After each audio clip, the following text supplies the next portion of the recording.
नमस्कार. हा आहे धायरीमधला उमऱ्या गणपती चौक आहे. हा इथे आत्ता इथं महापालिकेने गेल्या 5-6 दिवसापूर्वी डांबरीकरण केलेलं आहे चौकात ह्या.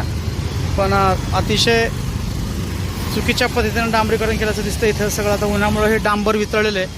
इथं काही लोकांच्या चप्पला पण अडकलेल्या आहेत. थोड्या वेळापूर्वी एका आजोबांची पण चप्पल अडकलेली होती. चालणाऱ्या लोकांना भयंकर त्रास होतो. सगळ्या बुटाला आणि चप्पलांना खालनं डांबर असं चिटकतं आहे सगळं ते. आता मी पण त्याचा अनुभव घेतला. आपण बघतो हे सगळं वितळलेलं आहे. त्याच्यामुळं हे पण सगळ्या परिसरामध्ये डांबर पसरलेलं पाहतोय. पावसाळ्याच्या पूर्वी म्हणून महापालिकेने डांबरीकरण केलं, पण व्यवस्थित झालेलं नाही ते.